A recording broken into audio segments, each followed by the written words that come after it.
இருள் சூழ்ந்த அந்த இரவில் கருப்பு நிற பர்தாவிற்குள் தன்னை முழுமையாக மறைத்துக்கொண்டு கண்கள் மட்டும் தெரிய ஓடிக்கொண்டிருந்தாள் தேன்மொழியாள். அந்த கண்கள் பயத்தில் அலைபாய்ந்தன. யாரும் தன்னை அடையாளம் கண்டுவிடக்கூடாது, முக்கியமாக அந்த பாவி மாமாவின் ஆட்களிடம் சிக்கிவிடக்கூடாது என்பதே அவளது ஒரே நோக்கமாக இருந்தது. டெல்லிக்குச் சென்றுவிட்டால் எப்படியாவது தப்பித்துவிடலாம் என்ற நம்பிக்கையில் ஒரு ஆட்டோவை பிடித்து ரயில்வே ஸ்டேஷனை நோக்கி பறந்தாள். தன் ஊரிலிருந்து பல மைல் தொலைவு தள்ளி வந்துவிட்டோம் என்ற அவளது சிறு நிம்மதி அடுத்த சில நிமிடங்களிலேயே சுக்குநூறாகத் தகர்ந்தது. பின்னால் வரும் வாகனத்தின் சத்தம் அவள் இதயத் துடிப்பை எகிர வைத்தது. ஆம், அவர்கள் வந்துவிட்டார்கள். எத்தனை மைல் ஓடினாலும் நிழலாய் அவளை தொடர்ந்து வந்துவிட்டார்கள் அந்த அடியாட்கள். அந்த நள்ளிரவுத் துரத்தல். திடீரென ஆட்டோவை சுற்றி வளைத்த அந்த ஆட்கள் அவளை பிடிக்கப் பாய்ந்தார்கள். வேறு வழியின்றி ஆட்டோவிலிருந்து இறங்கி நடுரோட்டில் வெறித்தனமாக ஓட ஆரம்பித்தாள் தேன்மொழி. மூச்சிறைக்க ஓடியவள் எதிரே ஒரு வளைவில் திரும்பிய அந்த ஜீப்பை கவனிக்கவில்லை.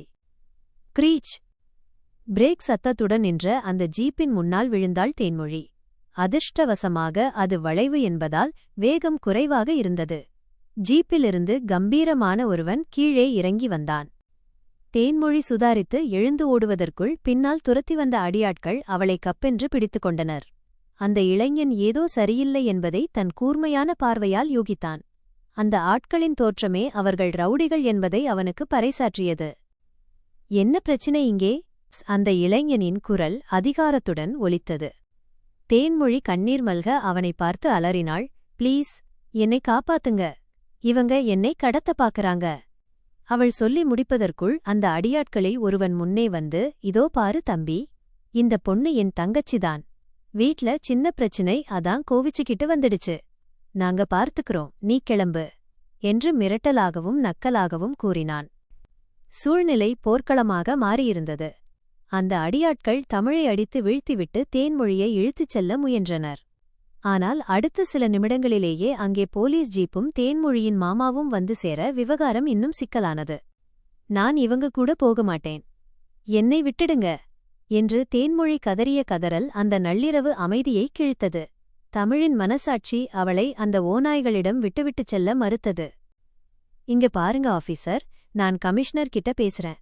அதுவரைக்கும் இந்த பொண்ணை நீங்க கூட்டிட்டு போக முடியாது என்று தமிழ் அதிகாரத்தோடு வாதாடினான். கமிஷனரின் பெயர் கேட்டதும் அந்த போலீஸ்காரர் சற்று தயங்கினார். தேன்மொழியின் மாமாவிற்கு ஆதரவாக செயல்பட நினைத்த அவருக்கு தமிழின் செல்வாக்கு ஒரு தடையாக நின்றது. இருதரப்பினரும் வாக்குவாதத்தில் ஈடுபட்டிருக்க அந்த இருட்டில் யாருடைய கண்ணுக்கும் தெரியாமல் ஒரு பெண்மணி நின்றிருந்தாள். மங்களகரமான தோற்றம், கண்களில் ஒருவித தவிப்பு. இருளில் நின்றபடி அவள் தமிழுக்குச் சைகை காட்டினாள். தமிழின் சட்டப்பையிலிருந்த அந்த தாலியை எடுத்து தேன்மொழியின் கழுத்தில் கட்டுமாறு அவள் கெஞ்சினாள். யாரு இந்த பெண்? என் பையில் தாலி இருப்பது இவருக்கு எப்படி தெரிந்தது? ஒரு தெரியாத பெண்ணின் கழுத்தில் எப்படி தாலி கட்டுவது? தமிழின் மனம் 1000 கேள்விகளால் அலைக்கழிக்கப்பட்டது. ஆனால் அந்த மஞ்சள் புடவைக்காரி விடவில்லை. தன் மகளை காப்பாற்றத் துடிக்கும் ஒரு தாயின் ஆத்மா கண்ணீர் மல்க தமிழை பார்த்து கெஞ்சியது. அங்கே மாமாவும் போலீசும் தேன்மொழியை வலுக்கட்டாயமாக இழுத்துச் செல்ல தயாரானார்கள்.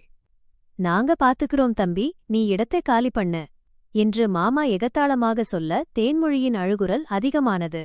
தெரிந்தே ஒரு பெண்ணை ஆபத்தில் விட்டுச் சென்றால் வாழ்நாள் முழுக்கத் தன் மனசாட்சி தன்னை கொல்லும் என்று உணர்ந்தான் தமிழ். அந்த தாயின் உருவம் காட்டிய சைகையும் தேன்மொழியின் மரணபயமும் அவனை ஒரு வேகத்திற்கு தள்ளியது. எதுவும் யோசிக்கவில்லை, பின் விளைவுகளைப் பற்றி கவலைப்படவில்லை. சரேலெனத் தன் பாக்கெட்டிலிருந்த அந்த மஞ்சள் கயிற்றை எடுத்தான். யாரும் எதிர்பார்க்காத கணத்தில் மின்னல் வேகத்தில் தேன்மொழியின் கழுத்தில் அந்த தாலியை கட்டி முடித்தான் தமிழ். அந்த இடமே ஒரு நிமிடம் ஸ்தம்பித்தது. போலீஸ், மாமா, அடியாட்கள் என அனைவரும் அதிர்ச்சியில் உறைந்து நின்றனர்.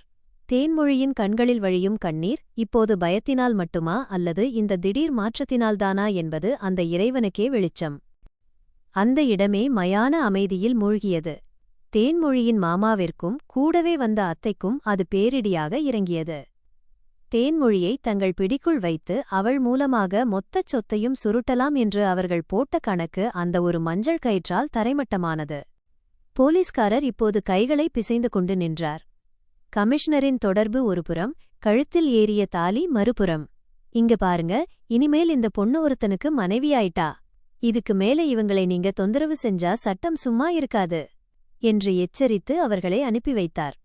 தேன்மொழியாள் அந்த ஜீப்பில் ஏறும் முன் தன் மாமா மற்றும் அத்தையை பராக்கிரமத்தோடு ஒரு பார்வை பார்த்தாள். இனிமேல் அந்த வீட்டிற்கும் அந்த சொத்திற்கும் நான் வரமாட்டேன்.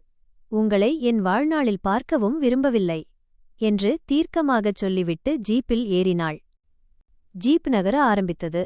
ஜன்னல் வழியே வீசும் காற்றில் தேன்மொழியின் மனபாரம் சற்று குறைந்தது.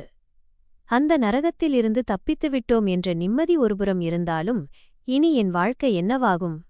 யார் இந்த மனிதன் என்ற கேள்வியுடன் அருகே அமர்ந்து ஜீப்பை ஓட்டிக் கொண்டிருந்த தமிழை பார்த்தாள். ஆனால் தமிழின் நிலைமையோ வேறு. அவன் இதயத்தில் ஒரு பெரும் சூறாவளியே வீசிக்கொண்டிருந்தது. என்ன காரியம் செய்துவிட்டேன்? ஒரு பெண்ணை காப்பாற்ற வேண்டுமென்ற வேகத்தில் என் மொத்த வாழ்க்கையையும் என் குடும்பத்தின் கௌரவத்தையும் அடமானம் வைத்துவிட்டேனே. அவன் மனக்கண்ணில் இப்போது வேதவல்லி வந்து நின்றாள். சிறு வயது முதலே தமிழுக்காகவே வளர்ந்தவள். அவன் மூச்சுக்காற்றையே தன் உயிர் மூச்சாகக் கொண்டிருப்பவள். இந்த ஊர்த்திருவிழா முடிந்த 3 மாதங்களில் இருவருக்கும் திருமணம் என்று நிச்சயிக்கப்பட்டிருந்தது. வேதா இதை எப்படி தாங்குவாள்? அவள் உயிரையே விட்டுவிடுவாளே. தமிழின் கைகள் ஸ்டியரிங்கை பிடித்து நடுங்கின. தெரிந்தே செய்த தவறா அல்லது விதியின் விளையாட்டா என்று புரியாமல், தான் ஒரு பெண்ணை காப்பாற்றிவிட்டோம் என்ற பெருமிதத்தை விட தன் காதலியை கைவிட்டுவிட்டோம் என்ற குற்ற உணர்ச்சி அவனை வாட்டியது. வேதவல்லியின் முகத்தை தமிழ் எப்படி எதிர்கொள்வான்? தேன்மொழியாளின் வாழ்க்கை தமிழின் வீட்டில் எப்படி அமையும்? ஜீப் நெடுஞ்சாலையில் விரைந்து கொண்டிருந்தது. அருகில் அமர்ந்திருப்பவள் தன் மனைவி என்ற அந்தஸ்தை பெற்றுவிட்டாள் என்பதை தமிழின் மனம் ஏற்க மறுத்தது. அவளை திரும்பி பார்க்கக்கூட அவனுக்கு தோன்றவில்லை. அவள் முகம் எப்படி இருக்கும், அவளுக்கு பின்னால் இருக்கும் வலி என்ன, எதுவுமே அவனுக்கு தெரியாது. அந்த நிசப்தத்தை கலைத்து தமிழ் கேட்டான், என் கூட வர்றதுல உனக்கு விருப்பமா? இல்ல வேற எங்கேயாவது போகணுமா? உனக்குன்னு சொல்லிக்க யாராவது இருக்காங்களா? தேன்மொழியின் குரல் நலிந்து ஒலித்தது. எனக்கு வேற போக்கிடம் இல்லை. உறவுன்னு சொல்லிக்க இனி யாருமே இல்ல. டெல்லியில என் ஃப்ரெண்டு ஒருத்தி மட்டும்தான் இருக்கா. அதற்கு மேல் பேச்சு வளரவில்லை. ஓடிவந்த களைப்பும் நீண்ட நேர போராட்டமும் தேன்மொழியை சோர்வின் உச்சத்துக்கே தள்ளியிருந்தது. பசியும் தூக்கமும் அவளை ஆட்கொள்ள அப்படியே சீட்டிலேயே உறங்கிப் போனாள். ஜீப்பின் குலுக்கலில் சீட் பெல்ட் போடாமல் தூங்கும் அவள் எங்கே கீழே விழுந்து விடுவாளோ என்ற பதற்றம் தமிழுக்கு ஏற்பட்டது. இப்படியே தூங்கினா விழுந்துடுவாளே.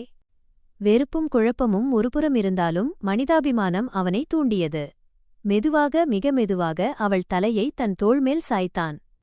தூக்கத்திலிருந்த தேன்மொழி அந்த பிடிமானம் கிடைத்ததும் நிம்மதியாக அவன் தோளில் சாய்ந்து கொண்டாள்.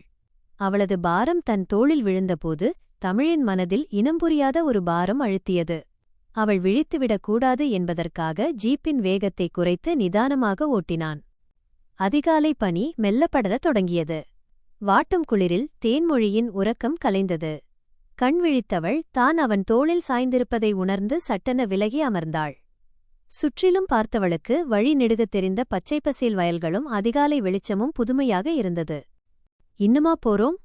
அவள் மெல்லிய குரலில் கேட்டாள். அவள் பார்வையின் அர்த்தத்தை புரிந்து கொண்டவன் சாலையை தரிக்கப் பார்த்தபடி சொன்னான், இதோ வந்துட்டோம். இதுதான் எங்க ஊரு. அந்த விடியல் தேன்மொழிக்கு ஒரு புதிய வாழ்க்கையை தரப்போகிறதா? அல்லது தமிழுக்கும் வேதவல்லிக்கும் இடையே ஒரு தீயாய் மாறப்போகிறதா? பொழுது புலர்ந்திருந்தது. ஊர் மெல்ல விழித்துக் கொண்டிருக்க ஆட்கள் நடமாட்டம் தெரிந்த பிறகே தேன்மொழிக்கு உயிர் திரும்பியது போல இருந்தது. தமிழின் ஜீப் அவனது வீட்டு வாசலில் வந்து நின்றது. ஜீப் சத்தமே வேதவல்லியின் காதுகளுக்கு சங்கீதமாக இனித்தது. தமிழ் மாமா வந்துட்டாங்க என்று உற்சாகத்தில் துள்ளிக் குதித்து வெளியே ஓடி வந்தாள் வேதா. வாங்க மாமா என்று மலர்ந்த முகத்துடன் வரவேற்க வந்தவளின் சிரிப்பு அடுத்த நொடியே உறைந்து போனது. தமிழோடு ஜீப்பிலிருந்து ஒரு பெண் கீழே இறங்குவதைக் கண்டாள். அப்போதுதான் அந்த பேரதிர்ச்சி அவள் கண்களில் பட்டது. தேன்மொழி அணிந்திருந்த கருப்பு நிற பர்தாவிற்கு அவள் கழுத்திலிருந்த அந்த புதிய மஞ்சள் கயிறு அத்தனை எடுப்பாகத் தெரிந்தது. அது வெறும் கயிறு அல்ல, வேதாவின் கனவுகளை சிதைக்க வந்த இடி என்பது அவளுக்கு அப்போது புரியவில்லை. மனதில் எழுந்த இனம் புரியாத பயத்தில் வேதா கத்தினாள், மாமா, அத்தை, தாத்தா, எல்லாரும் சீக்கிரம் வெளியே வாங்க. அவளது அலறல் கேட்டு வீடே திரண்டு வந்தது. தமிழின் அப்பா, அம்மா, சித்தப்பா, சித்தி, தாத்தா, பாட்டி என மொத்த குடும்பமும் வாசலில் நின்றது. யாரு தமிழ் இந்த பொண்ணு? எதுக்கு இவளை இங்கே கூட்டிட்டு வந்திருக்க? பாட்டியின் குரலில் குழப்பம் கலந்த அதிகாரம் ஒலித்தது. வேதவல்லி துடித்துப் போய் கேட்டாள், யாரு மாமா இவங்க? எதுக்கு இவங்களை இங்க கூட்டிட்டு வந்தீங்க? கேள்விகள் அம்பு போல துளைக்க தமிழ் மௌனமாக நின்றான். அவன் பார்வை ஒருமுறை கலங்கி நின்ற வேதவல்லியை சந்தித்தது. நெஞ்சு கனக்க இதற்கு மேல் உண்மையை மறைக்க முடியாது என்று உணர்ந்தான். குனிந்திருந்த தலையை நிமிர்த்தி அனைவரையும் பார்த்து தீர்க்கமாகச் சொன்னான். அது நேத்து நைட்டு ஒரு பெரிய பிரச்சனை. இந்த பொண்ணை காப்பாத்த வேற வழி தெரியாம நான் இவங்களை கல்யாணம் பண்ணிக்கிட்டேன். அவன் சொல்லி முடித்த கணத்தில் அந்த இடமே மயான அமைதியானது. மொத்த குடும்பமும் அதிர்ச்சியில் உறைந்து நிற்க அந்த விடியல் அங்கே ஒரு பெரும் புயலை தொடங்கி வைத்தது. தமிழ் சொன்ன வார்த்தைகளைக் கேட்ட அனைவருக்கும் பேரதிர்ச்சி. வேதவல்லி தன் காதால் கேட்டது உண்மைதானா என்று நம்ப முடியாமல் தவித்தாள். கண்கள் தானாக கண்ணீரை சொரிய தள்ளாடும் நடையுடன் தமிழை நோக்கி வந்தாள். என்ன மாமா பேசுறீங்க? விளையாடாதீங்க. யாரு இது? அவள் குரல் கம்மியது. என்னப்பா இதெல்லாம் என்றார் தமிழின் தாத்தா ஆறுமுகம் அதிர்ச்சி விலகாமல். தமிழ் குனிந்த தலையை நிமிரவே இல்லை. வேதவல்லியின் அப்பா பூபதிக்கு பொறுமை காற்றில் பறந்தது. என்ன மாப்பிள்ளை, என்னென்னமோ சொல்லிக்கிட்டு நிக்கிறீங்க, ஒன்னும் புரியலையே என்று ஆக்ரோஷமாகக் கேட்டார். தமிழின் அப்பா சித்தப்பா என அனைவரும் மாறி மாறி கேள்விக் கணைகளால் அவனை துளைத்தார்கள். மௌனத்தை கலைத்த தமிழ், எனக்கும் இந்த பொண்ணுக்கும் நேத்து கல்யாணம் ஆயிடுச்சு என்று கூறி தேனுவின் கையை பலமாக பிடித்தான். அந்த ஒரு நொடிதான் வேதவல்லியின் உலகம் இருண்டது. அடுத்த கணமே அவள் மயங்கிச் சரிந்தாள். தேனுவிற்கு அங்கே நடப்பது ஒன்றுமே புரியவில்லை. நாம் இங்கே வந்தது எவ்வளவு பெரிய தவறு என்ற குற்ற உணர்ச்சி மட்டும் அவள் மனதை அழுத்தியது. மயங்கிய வேதவல்லியை தூக்கிக் கொண்டு அனைவரும் வீட்டிற்குள் நுழைய தமிழும் குற்றவாளியைப் போல பின்னாடியே வந்தான். தண்ணீரை தெளித்து அவள் மயக்கத்தை தெளிய வைத்தனர். வேதா மெல்ல கண் விழித்த அந்த சமயத்தில் பூபதியின் மனைவி சாரதா ஆத்திரம் தாழாமல் தமிழின் சட்டையை பிடித்து கத்தினாள். என்னடா சொல்ற? என் பொண்ணு வாழ்க்கைக்கு என்ன பதில் சொல்லப் போற? அவளை நம்ப வச்சு இப்படி துரோகம் பண்ணிட்டியே. அதற்குள் வேதவல்லியின் அப்பா பூபதி ஆத்திரத்தின் உச்சத்துக்கே சென்றார். நீயெல்லாம் ஒரு மனுஷனாடா என்று கத்தியபடி தமிழின் சட்டையைப் பிடித்து அவனை அறைய ஓங்கினார். ஆனால் அந்த அறை அவன் கன்னத்தில் விழுவதற்கு முன் 2 கைகள் இடையில் வந்து பூபதியின் கையை தடுத்தன.